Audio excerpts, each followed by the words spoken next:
어떤 분이 이렇게 물었어요. 그렇게 경건한 신앙생활, 안식일을 지키는 것부터 복장까지 그렇게 하는 유대인은 하나님 보시기에 온전한가요? 그런 거에 너무 인식하는 게 오히려 독이 될 수도 있을까요? 예. 이런 것들이 독이 될 수 있는 것은 하나님이 살아계신 하나님이 나와 함께 하심을 잊어버리고 겉모양으로 경건을 이루고자 할 때 독이 됩니다. 그죠? 오늘 우리도 신앙생활 마찬가지예요.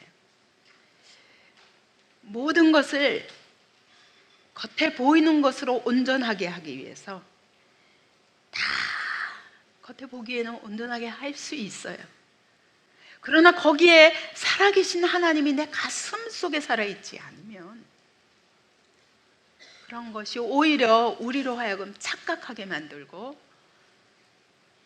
그래서 바로 유대인들이 그래서 그렇게 경건한 삶을 노력하는데도 불구하고 예수님을 만날 수 없는 거예요. 왜요? 그렇게 함으로 나는 온전하다는 이 인식이 있기 때문에. 그래서 키포인트는 그런 것 같아요. 난 정말 죄인입니다. 난 아무것도 할 수 없습니다. 하나님이 도와주시지 않으면 한 걸음도 갈 수가 없습니다. 주님, 저 좀 붙들어 주세요. 그것만이 우리의 살 길입니다. 왜냐하면 우리의 이 흙으로 만든 이 육체에 하나님이 생기를 불어넣으실 때 존귀한 존재가 된 거지. 이 흙으로 아무리 아름답게 꾸며도, 여기다 아무리 떡칠을 하고 우리의 행위로 온전한 의를 이룬다 할지라도 우리의 속 심령이 바뀌기 전에는 그것이 의가 될 수 없다는 거예요. 그래서 완벽주의자가 오히려 살아계신 주님을 만나는데 굉장히 걸림돌이 될 수 있습니다. 겉으로 사람 보기에 인정받고자 하는 사람은 정말 살아계신 하나님을 만나기가 매우 어려울 수 있습니다. 그러면 그렇기 때문에 우리가 마음대로 살아도 될까? 자유. 이게 그래서 내가 자유롭게 자발적으로 할 수 있을 때 하고 할 수 없을 때는 안 한다고 하면, 그러면 그거는 또 온전할까요? 어떻게 생각하세요? 그거는 온전할까요? 그렇기 때문에 내가 할 수 있을 때, 내가 자발적인 마음이 생길 때만 하겠다. 그러면 어떻게 될까요? 예? 그래서 절대로 남 시키는 건 안 하는 사람이 될 수 있어요. 그죠? 그리고 내가 오늘 할 수 없는 것은 하나님의 은혜를 안 주셔서 그렇다 라고 할 수 있어요. 그래요, 안 그래요? 정직하게 말해보세요. 그렇더라면 하나님께서 뭐하러 규칙적으로 1년 365일 처음 창조할 때부터 하나님이 해와 날을 정하시고 그 해와 날 속에 여호와의 절기를 담으시고, 그래서 꼭 그날 그 시에 이런 방법으로 나를 만나라 하고 여호와의 절기를 뭐하러 정하세요? 1년 내내 네가 하고 싶을 때 하나님을 찬양하고, 네가 하고 싶을 때 기억하고, 억지로는 하지 마. 그걸로 끝났으면 우리의 죄성이 다스려질까요? 아니에요. 그것도 아니에요. 이것도 아니고 저것도 아니에요. 우린 두 가지 다 가져야 돼요. 여러분, 그게 그렇게 하는 이유는 그게 깨끗해 보이고 그들이 그렇게 정갈한 옷을 입고 다 정식에, 그래서 안식일이면 아무것도 안 하고 심지어 불이 꺼져도 불 안 켜고 먹을 게 없으면 안 먹고 그렇게 가면서 지키는 것이 의도 아니지만, 그렇게까지 해서 지키지 않으면 다스려지지 않는 게 또한 인간의 죄성이에요. 그렇습니까? 안 그렇습니까? 우리가 다 경험할 수 있어요. 여러분, 티셔츠 바람에, 핫팬츠 바람에 너무 편하죠? 아예 잠옷 바람에 교회 나올 수도 있어요. 그죠? 편한 걸로 하지. 그것이 진짜 자유일까요? 그랬더라면 하나님이 뭐하러 율법을 정하셨을까요? 은혜를 주시면서 무한한 은혜 속에 한 가지 율법을 주셨던 거예요. 그리고 그 한 가지 심판으로, 한 가지 율법을 어김으로 인하여 심판을 받을 수밖에 없게 하신 것은 우리의 자발적인 힘으로는 절대로 할 수 없는 죄인이라는 걸 하나님이 아시기 때문에. 그래서 많은 것 하지 말라 하신 게 아니라 딱 한 가지만 다 하고 딱 한 가지만 하지 마. 저는 그랬으면 좋겠어요. 저는 그래요. 제가 항상 자유롭지만 그러나 하나님 앞에 지키고자 하는 것을, 이게 예를 들면 정장을 하고 있을 때와 잠옷 입고 막 정말 이런 아주 편안한 복장을 하고 있을 때와 우리의 태도가 달라져. 그래 안 그래? 저도 나이 먹다 보니까 편한 옷이 좋아가지고 편한 거 아니면 안 입어요. 아무리 정장이라도 아무리 예뻐도 못 입겠어요. 그러나 하나님의 영광을 훼손하지 않는 자유, 그걸 사모합니다.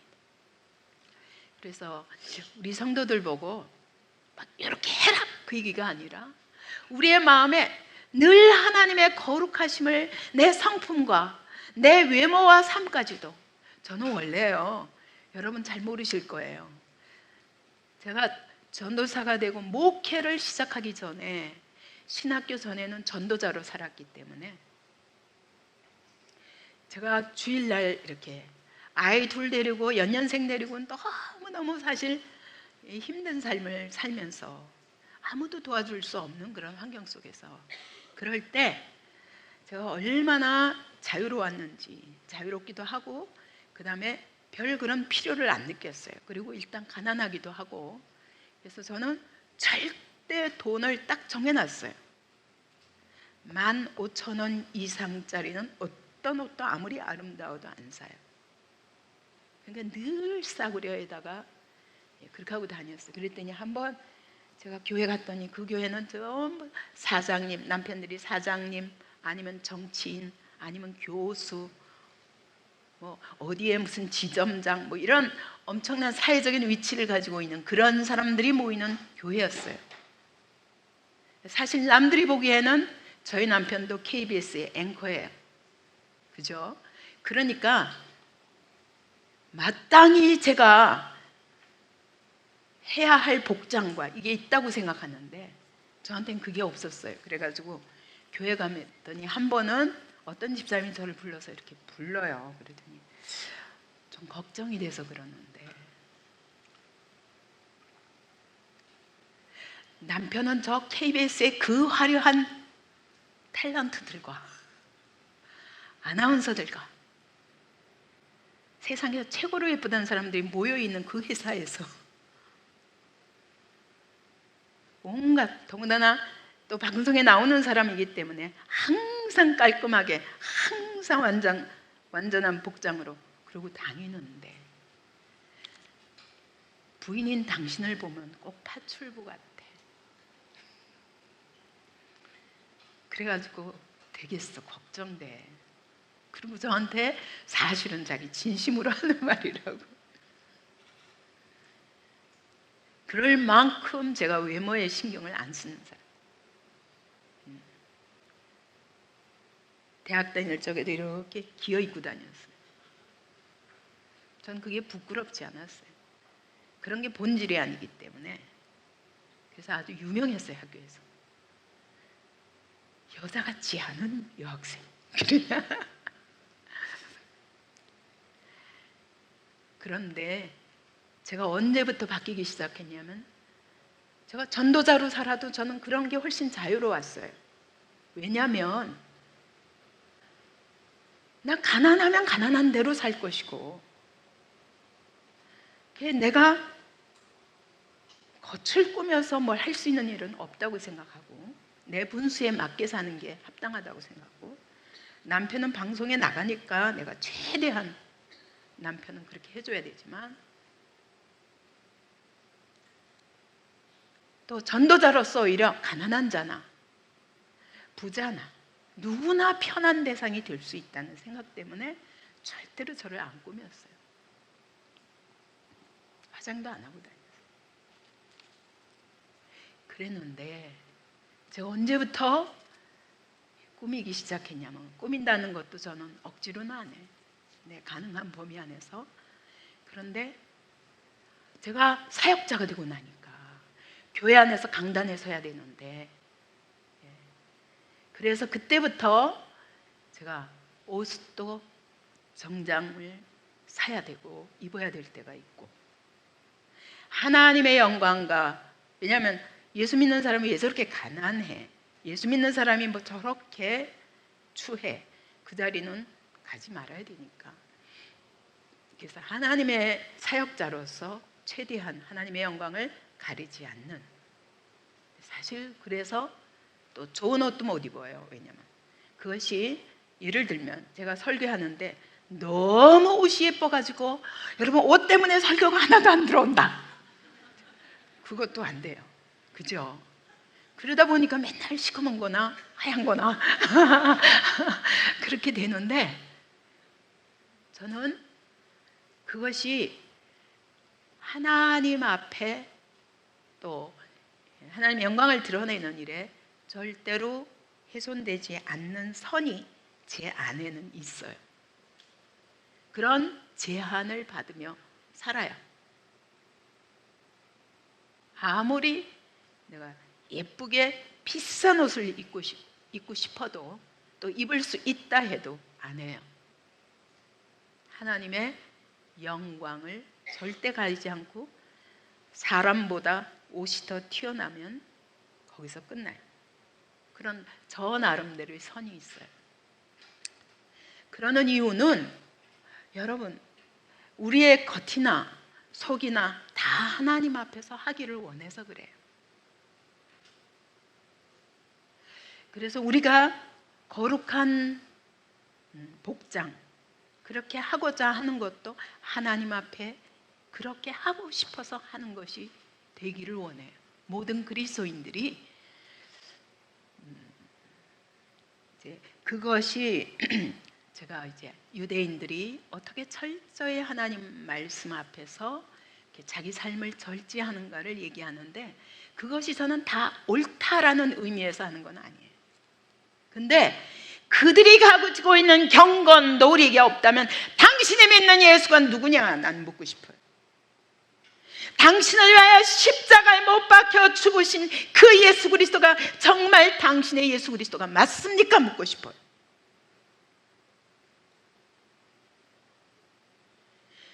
예수님이 말씀하셨어요.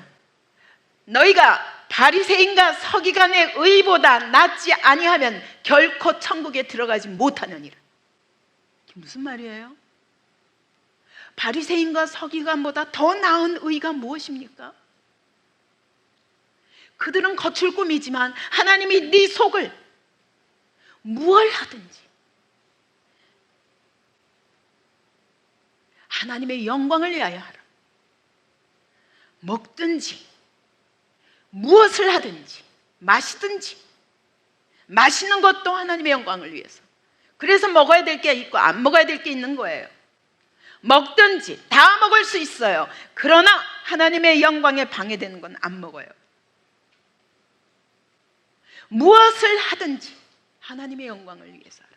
우리의 삶 전체가 하나님을 늘 기억하고 그 하나님 앞에서 사는 삶이 되기를 원하는 게 우리의 삶이기를 바라는 의미에서 말하는데, 여러분, 문제는 그리스도인들은 하나님이 거저 값없이 주신 이 구원, 이 구원을 얼마나 귀한 줄 모르고 값싸게 사용하면서 나는 예수님을 믿었기 때문에 자유해. 그건 자유가 아니에요. 아닐 수 있어요. 그래서 이제 그런 의미에서 제가 그들의 삶의 철저한 그런 삶을 절제하는 부분에 대해서 그리스도인들이 배워야 된다라고 생각해요. 저는 유대인들 만나면 그들이 복음 없고 다 그래요. 근데 저는 첫 번째 마음이 사랑하고 존경해요.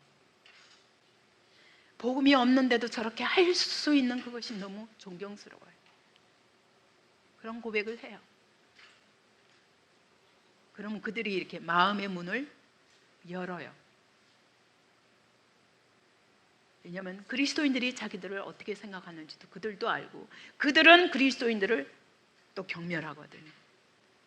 성경도 모르면서. 그럴만하다고 저는 생각해요. 히브리어 공부하면서, 히브리어로 성경을 보기 시작하면서 저들이 우리를 멸시할 만하구나. 진짜 하나님을 얼마나 가볍게 여기고 성경을 얼마나 가볍게 여기는지. 그 다음에 목사님, 이건 믿음에 대한 도전이 아닌 순수한 궁금증입니다. 전지전능한 하나님은 모든 것을 창조하셨는데 온 우주 만물과 모든 생명체를 말이죠. 궁금한 것은 왜 사단을 만드셨을까요? 선악과와 같은 개념일까요? 하나님은 그들에게 행복이란 걸 허락지 않으시는 걸까요? 그들은 하나님에 반하고 인간들에게 하나님과의 소통 방해를 하는데 그게 그들의 존재 이유라면 하나님은 자신이 선하다는 것을 나타내기 위해 사단을 매개체로 이용하신 걸까요? 사단의 존재의 의의가 궁금하고 사단에 대한 하나님의 계획이 궁금합니다. 일단 사단에 대한 하나님의 계획은 무엇입니까? 이미 하늘의 계시록 12장에 의하면 하늘의 전쟁이 끝났어요. 미가엘과의 전쟁이 끝났어요. 그들은 하늘에서 쫓겨났어요. 그리고 마지막 날 불못에 던져질 거예요. 그러나 마지막 날 불못에 던져질 때까지 그들의 모든 활동은 허용하셨어요. 저는 이것이 바로 믿는 자들을 위한 것이라고 믿습니다. 왜요? 이렇게 가짜가 많기 때문에.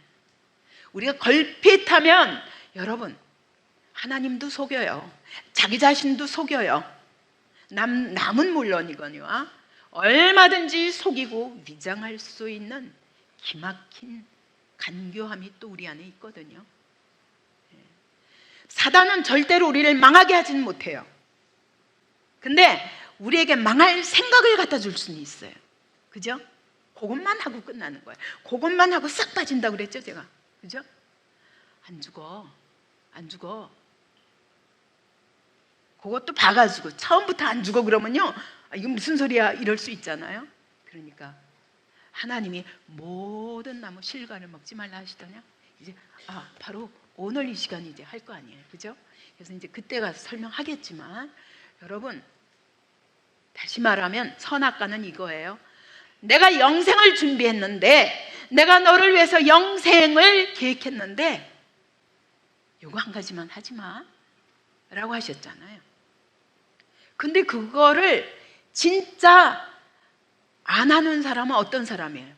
영생을 믿는 사람이에요. 그죠? 하나님의 선하심을 믿는 사람이에요. 하나님의 사랑을 믿는 사람이에요.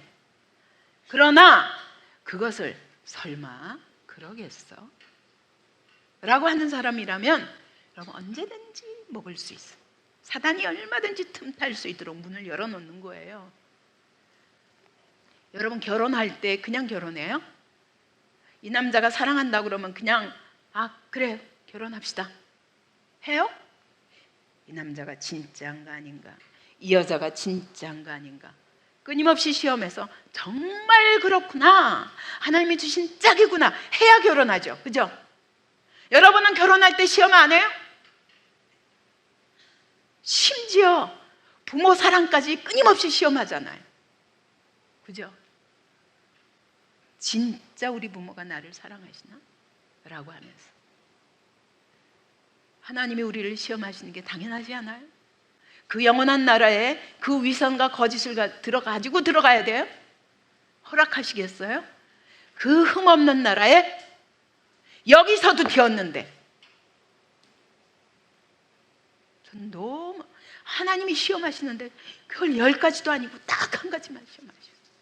하나님 주권만 인정하면 돼요. 그거 싫다는 거 아니에요. 이게 인간이라, 이게 죄라고요. 교묘하게 하나님을 말해요.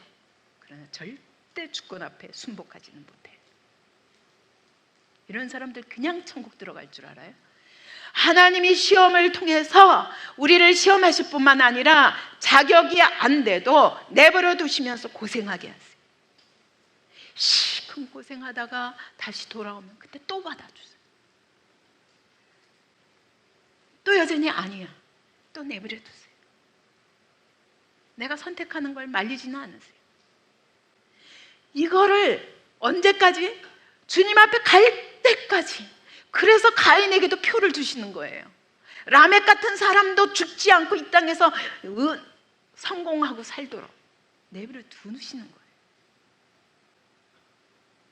그리고 계속 이 사단이라는 존재가 없으면 여러분, 하나님은 시험하시는 분이 아니거든요. 사단을 통해서, 사단이 딴 거 못해요. 우리를 억지로 이렇게 선악과를 먹게 하지 못한다니까요. 이걸 떼어다가 얼마나 맛있나 먹어봐, 이렇게 안 해요. 말만 하지. 근데 그 말에 쏙 넘어가는 사람이라면, 여러분, 결혼하려고 그랬어요. 결혼하려고 다 그랬는데 어느 날 보니까 어떤 남자가 와서 꼬시니까 그냥 딱 그 남자에게 넘어가요. 여러분, 그런 사람한테 결혼하겠어요, 여러분? 예? 솔직하게 말해봐요. 안 하길 잘했네, 그러지 않겠어요? 사단의 한마디에 그렇게 홀떡홀떡 넘어가는 사람이라면 하나님이 어떻게 그 진심을 믿으세요? 근데 그러고도 또 돌아다니며 고생하게 만드시고, 그러다가 또 돌아오면 더 새롭게 맞아주시고, 이게 하나님이라. 그래서, 그런데 여러분, 그러면 한 번 통과했습니다. 그럼 그 다음번에도 통과할까요? 우리의 믿음의 분량이 있어가지고요, 한 걸음은 통과했어요. 두 번째 걸음, 세 번째 걸음에 실패할 수 있어요. 일평생의 시험이에요. 왜요? 이렇게 해야 연단의 연단을 거듭하면서 정금 같은 믿음으로 나오는 거예요. 그렇기 때문에 욥에게도 왜 사단의 그 시험을 허용하세요? 왜 그렇게 무서운 시험을 허용하십니까? 하나님, 우리가 말할 수 있어요, 그죠? 하나님은 그걸 통해서 어떻게? 욥을 정금같이 만드신 거예요. 저도 예수 믿기 전에는 사실 고난이 없었다고 말할 수 있어요. 왜냐하면 젊었고, 그리고요, 내 마음대로 살 수 있었고, 어디 가나 칭찬받았고, 왜냐하면 모든 사람들이 이해하는 삶을 살았으니까.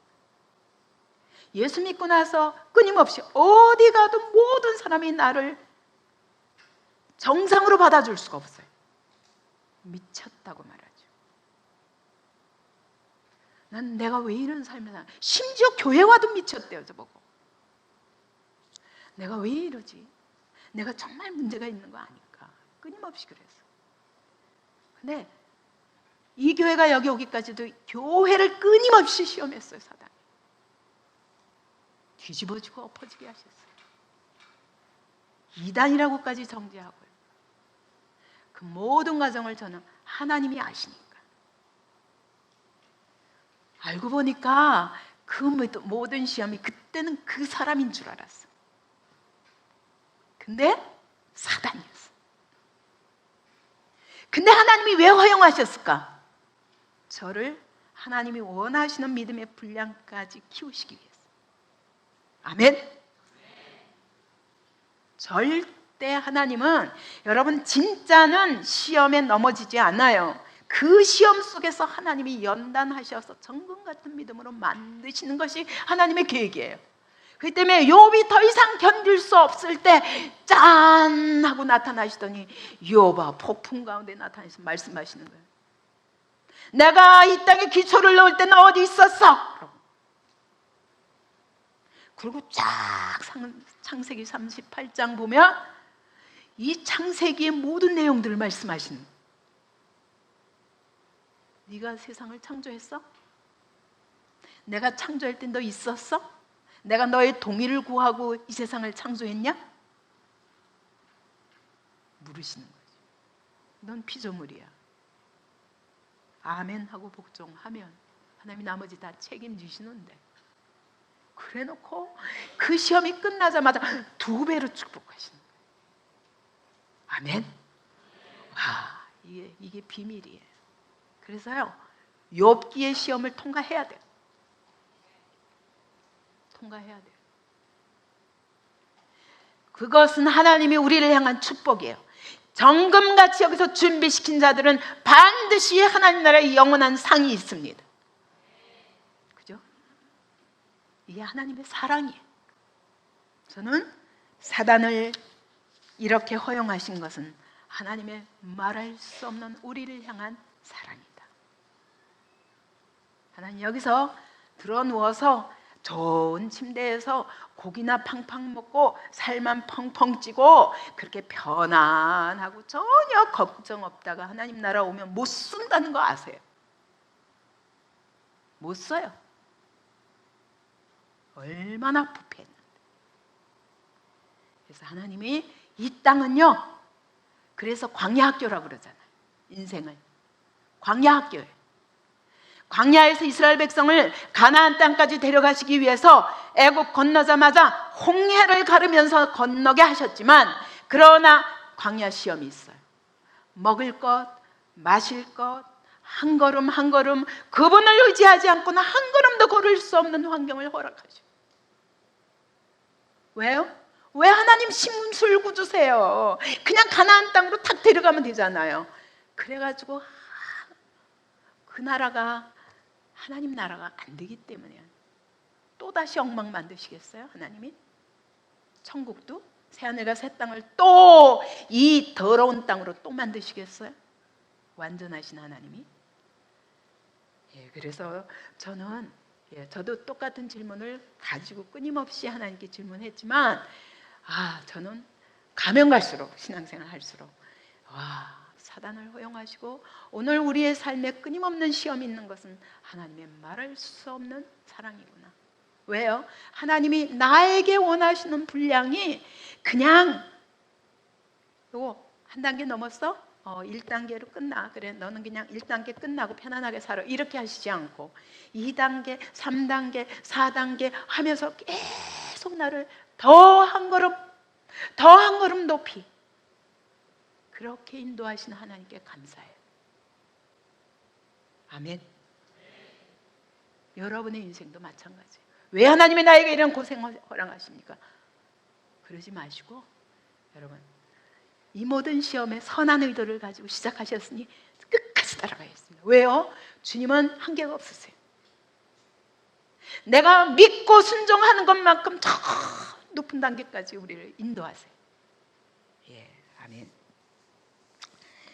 자, 이제 빨리 시작을 해야 되니까 다음번에 또 대답하고 오늘 창세기 그래서 이제 3장에서 바로 그 이야기가 나오게 될 것입니다.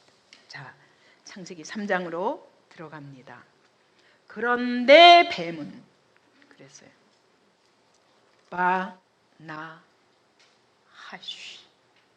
이래요. 여기 바가 그리고 라는 뜻인데, 바로 이 2장에서 어쨌어요? 하나님이 아담을 지으시고 명령하시고 그리고 하와를 지어서 가정을 꾸미셨어요. 그래가지고 두 사람이 한 몸이 되어서 이제 아름다운 가정을 꾸미며 죄가 없기 때문에 서로 부끄러움을 몰랐어요. 부끄러움이 뭔지 모를 만큼 그렇게 하나님의 영광으로 우리를 덮으셨어요. 그리고 뱀은, 그리고 나서 그러자마자 뱀은, 이 뜻이에요. 그러니까 여러분, 하나님이 이렇게 영광스럽게 지으시고 나서 오랜 시간이 지난 다음에 오랫동안 하나님과 순종하고 동행하다가 시험에 들었나요? 아니면 즉시 들었나요? 지키시라는 얘기예요. 하나님이 이렇게 영광스럽게 지으시면서 명령하셨어요. 먹지 말라 말씀하셨어요. 그리고 나서 그러자마자 뱀은 곧바로 아담에게가 아니죠. 하와에게 갔어요. 왜 하와한테 갔을까? 예? 왜 아담에게 가서 그러지 않고 하와에게 갔을까? 지금 이렇게 딱 지어져서 아담에게서 갈비뼈를 빼서 옆구리에서 갈비뼈를 빼서 그렇게 하와를 지으신 다음에 그동안에 아담이 하와에게 말할 시간이 있었을까요?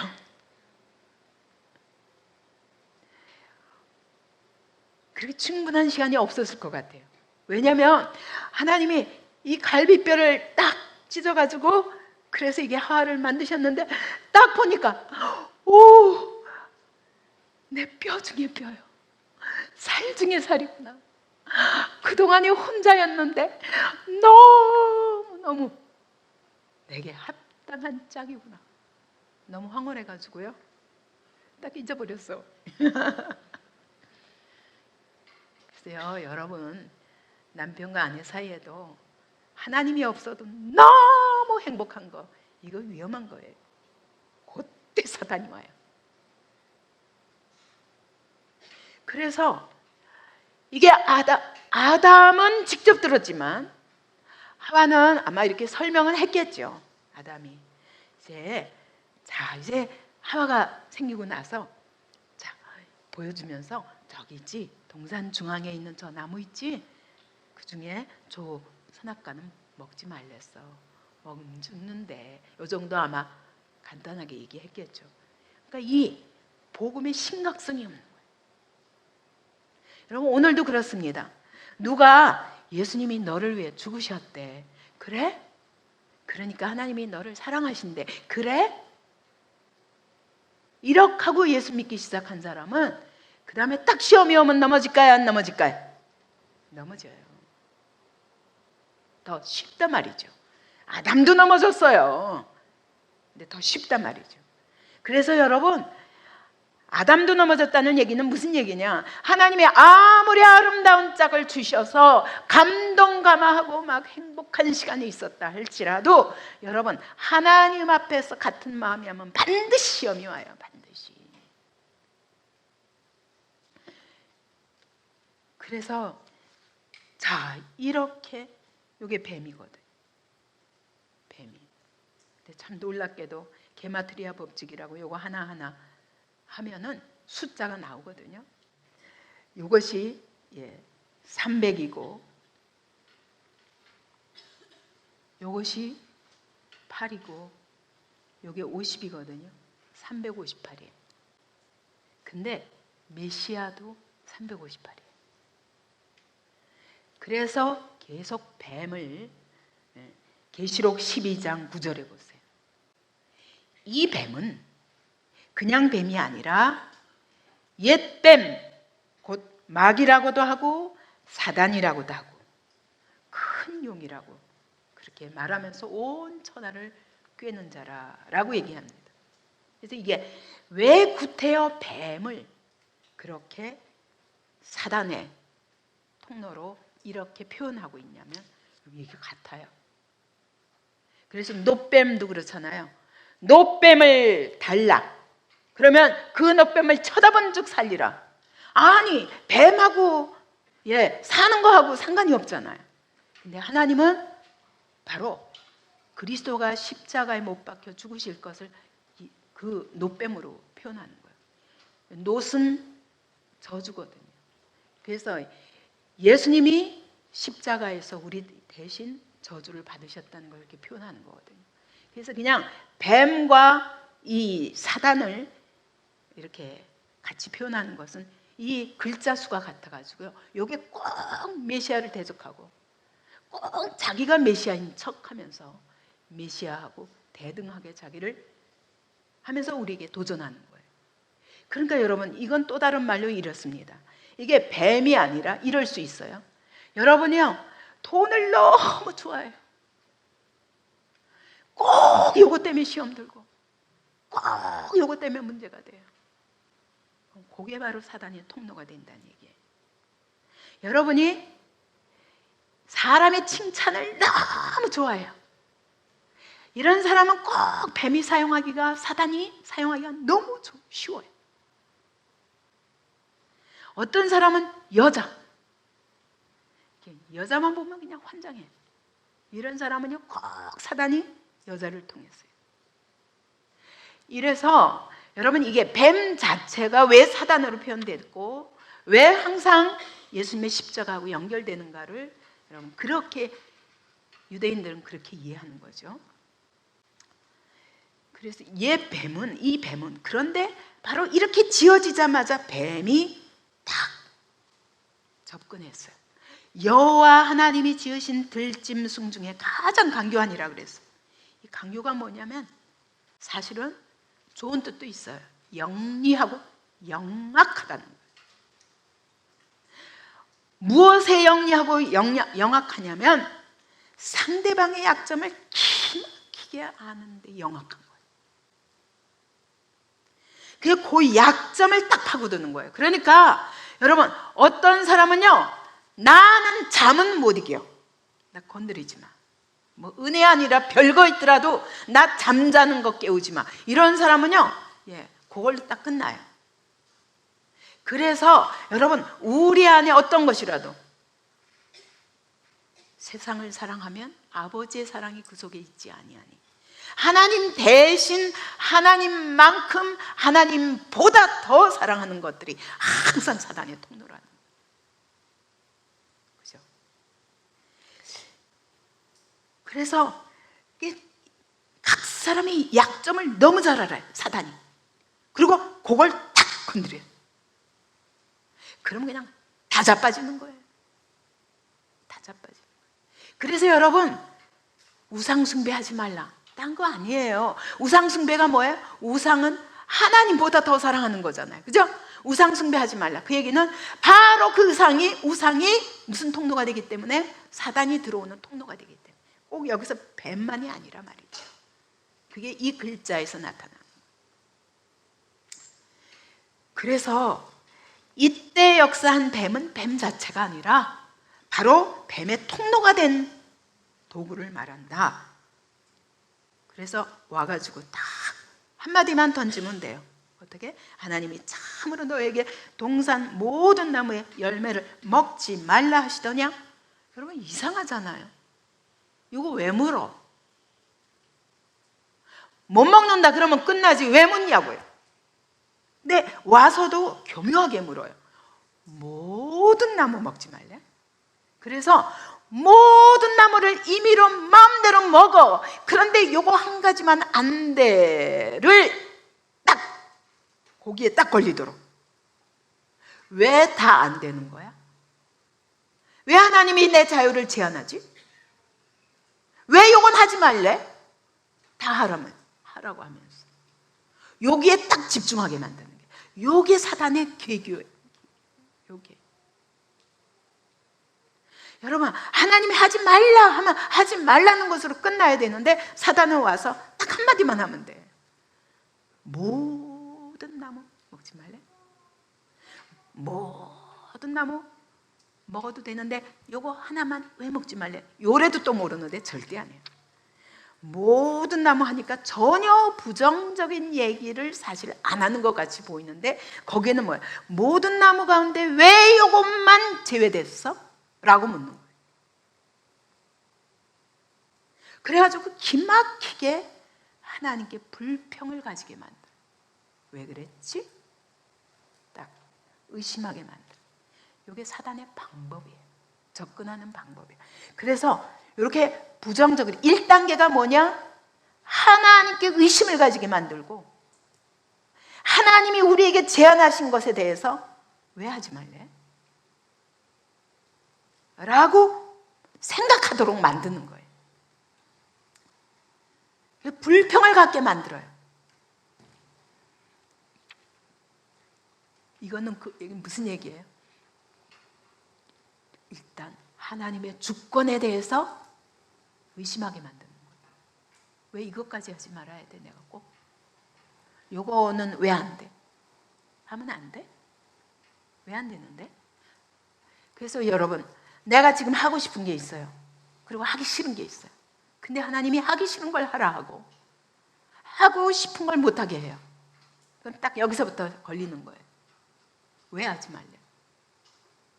왜 내가 그래야 돼? 여러분 안에 이거 있지 않아요? 그래서 교회 안에서도 마찬가지예요. 다 유형을 보면 똑같아. 왜 그래? 왜 그렇게 하는데? 사실 하나님의 교회를 끌어가는 일에 최고의 긴장을 가진 사람이 누구예요? 맨 앞에 선 사람이에요. 이거는 길을 어떻게 방향을 잡느냐에 따라서 전체가 나중에 맡게 될 문제를 미리 걱정하지 않으면 절대로 한 걸음도 갈 수가 없어요. 그러면 이래야 마땅하지 않아요? 그래요. 나보다 얼마나 고민을 많이 하셨을까, 앞에 있는 분들이. 그래서 이런 결정을 할 적에는 무슨 의도가 있겠지, 내가 모르는 사정이 있겠지, 이해가 안 가도 이럴 수도 있거든요. 근데 우리는 절대 그렇게 안 하거든요. 왜 그러는데? 여기서 딱 넘어지면 모든 게 무너져요. 그죠? 꼭 사단이 이런 방법으로 하나님의 주권, 이 교회의 머리가 주님이시라는 것을 절대로 인정하지 않아요. 하나님의 주권에 대한 도전이에요. 그리고 제가 얘기한 것처럼, 제가 교회의 은혜는 머리부터 오는 것이지, 여러분, 이 목사가 아무리 설교 잘해도요, 나와 하나님과의 관계가 마땅치 않으면, 그러면 무슨 설교도 안 들어와요. 그뿐만 아니라 아무리 못해도, 설교를 못하고 아무리 못해도 하나님이 나를 이곳에 두셨지 라고 하는 사람은, 여러분, 어떤 상황에서도 하나님은 이 사람이, 그렇죠, 하나님 안타까워요, 목사님에게 은혜 좀 베풀어 주세요, 하나님 저 리더들에게 은혜를 좀 베풀어 주세요, 이렇게 기도할 수 있는 사람을 통해서 하나님은 그 교회를 세우세요. 이거는 제가 증인이잖아요. 초신자 때부터 이렇게 컸으니까. 그래서, 그런데 사단은 꼭 이 주권 문제를 걸고 넘어지는, 교회의 주인이 아니라 사람밖에 안 보여요. 그래서 저 목사보다는 내가 나은데 라는 생각을 하면, 여러분, 그 말씀이 들리겠어요? 아무것도 안 들리게 만드는 게 사단의 방법이라. 그래서 사단이 접근하는 방법이에요, 이게. 근데 여기에 유독 잘 넘어지는 사람이 있단 말이죠. 그거 안 하려면 뭐부터 해야 돼요? 교회의 머리는 주님이시다. 그 주님이 오늘도 은혜를 베푸신다. 주님, 제게 은혜를 주시옵소서. 주님, 저는 주님의 소유입니다. 주님, 저는 주님의 통치를 받기를 원합니다. 주님, 말씀하옵소서. 듣겠나이다. 하나님, 이 교회가 부족합니까? 그러면 하나님, 저를 통해서 써주시옵소서. 제가 그걸 분별을 못하니까 하나님 가르쳐 주세요 라고 할 수 있어야 진짜 은혜의 사람, 진짜 은혜 받은 사람, 그리고 하나님이 진짜 그에게 은혜를 주셔요. 그래서 만약 여러분을 통해서 모자라는 목사 때문에 여러분을 통로로 삼아서 교회를 세우신다면 여러분이 최고의 축복이에요. 아멘. 이걸 믿어야 돼요. 예. 왜냐하면 어떤 인간도 완전한 인간은 없어요. 목사라고요, 다 완전한 거 아니에요. 다 완전한 게 아니라, 완전한 사람은 단 한 사람도 없어요. 다 연약하지만 하나님이 쓰시고 계시기 때문에 그의 연약함을 위해서 오히려 기도하는 사람이 될 때 하나님이 여러분에게 은혜를 베푸신다. 아멘. 네. 자, 그런데 딱 그 한마디, 모든 모든 나무 먹지 말래? 딱 그 한마디에 하와가 걸렸어요, 안 걸렸어요? 걸렸어요. 어떻게 걸렸습니까? 그거 말합니다. 동산 모든 나무에 각종 나무를 임으로 먹어라 이랬는데 요거 다 빼고 어떻게 했어요? 동산 나무의 열매를 우리가 먹을 수 있으나. 이상하잖아요. 이상하죠? 많이 뺐죠? 그 얘기는 뭐예요? 각종 나무를 임으로 먹어라. 이게 얼마나 큰 은혜인가 절대로 모르는 거예요. 요거 한 가지만 집중하고 있는 거예요. 왜 먹지 말래? 요거 하나에 지금 집중하기 시작했어. 사단은 딱 한마디 던지니까 이 하와의 마음이 하지 말라는 것에 대한 불평으로 딱 고정되기 시작했어요. 그래서 하나님의 은혜는 다 빼버려. 먹을 수 있는데, 우리가 먹을 수 있는데 동산 중앙에 있는 나무의 열매는 하나님의 말씀에 너희는 먹지도 말고 만지지도 말라. 여러분, 생명나무 먹어요, 먹으라고 그러셨어요? 먹지 말라 하셨어요? 예, 먹어도 됩니다. 동산 중앙에 있는 나무라고 생명나무는 먹어도 되지만 선악을 알게 하는 나무는 먹으면 안 돼 라고 하셨는데, 굳이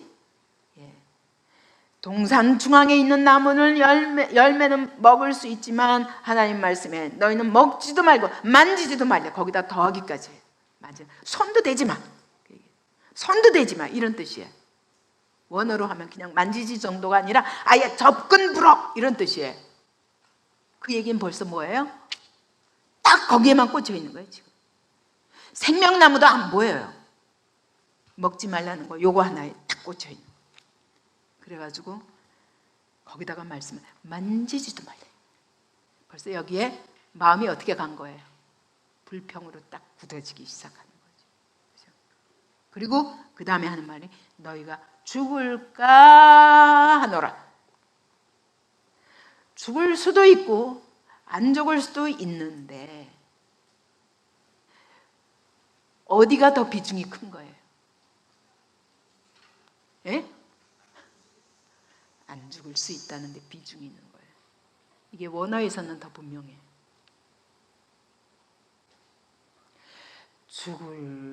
죽는다 너무 선명하게 말씀하셨는데 죽을까 하면서 여기에 설마 죽게 하겠어. 안 죽을 거야. 근데 한번 우리 겁을 주신 거 아닐까? 이런 마음이 여기 팍 담겨 있는 거죠.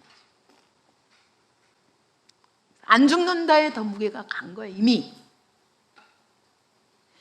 죽는다 하셨는데 안 죽는다로 넘어갔어요. 50%가 아니라 이미 안 죽는다에 더 꽂혀버린 거예요. 그래서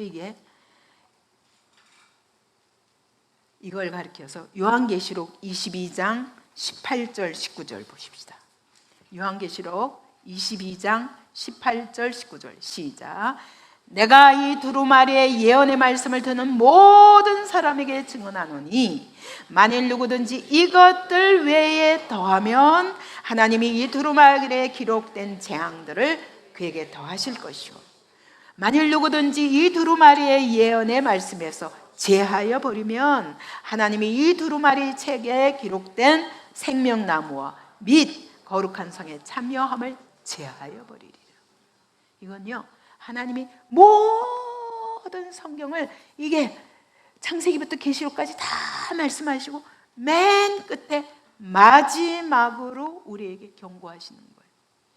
이 말씀 외에 더하거나 빼면 더하면 내가 이 성경에 기록된 모든 재앙을 너에게 더할 것이요 여기서 빼면 내가 생명나무에 들어가는 데서 너를 빼버리리.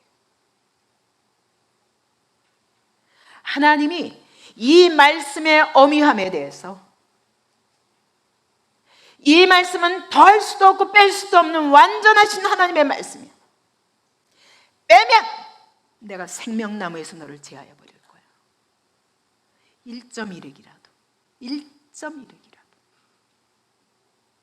여기서 더하면 내가 재앙을 더할 것이야. 여러분, 하나님의 말씀이 두려운 줄 알아야 돼요. 하나님의 말씀이 얼마나 완전한 말씀인지. 이 말씀 앞에 두려움으로 아멘 순종하든지. 여기다 더거나 적어도 이해가 안 가면 하나님 저 좀 가르쳐 주세요 해야지. 자기 마음대로 안 죽을 거야. 설마 죽게 하겠어? 에이, 새하늘과 새 땅이 어디 있어? 지옥? 그런 게 어디 있어 이 시대에. 이렇게 만들어요.